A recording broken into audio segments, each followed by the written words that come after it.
Today, we're going to be talking about resilience and how it can help your family and Andy. Does anybody know what resiliency is? Isn't it having the ability to get through tough times? Yeah, you're on the right track. It's basically being able to adapt to the challenges in your life by using your strengths to develop coping skills. It is definitely more of an individual process, but it helps a lot. And I really think that it can be something that can help Andy. Really? How so? It can help deal with many things. Resilience can aid you through some of life's toughest challenges. For example, when you get injured and can't play a sport anymore, when you don't do as well on a test at school, and even when a loved one of yours is going through something tough, like Andy. And on top of that, it can help protect you against stress, but it can even help you support everyone in the family. So what do we have to do to become resilient? That is a really good question.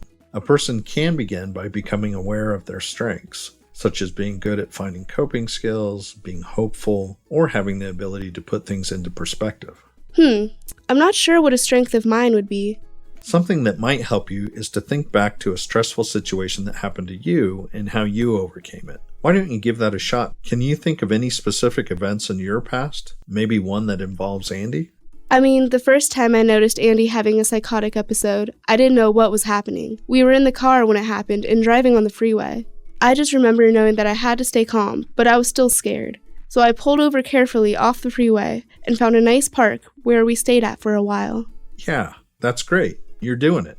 So for me, it would be like staying calm under pressure. Exactly. That's an element of resilience. But how is that supposed to help Andy out? That's another good question. So this can not only help you and your family, but also Andy. The idea is that you can reinforce Andy's resilient qualities. This way it will give him some encouragement when it is difficult for him to see himself as resilient. And more importantly, as Andy goes through this, you can support him as he takes steps towards his goals. Ah, that makes sense. So remember, the first step is asking him or reminding him about his strengths. These could be things like his humor, kindness, and passion. And if he is having trouble thinking about something, ask him about a time when he faced a stressful situation in life and how he got through it.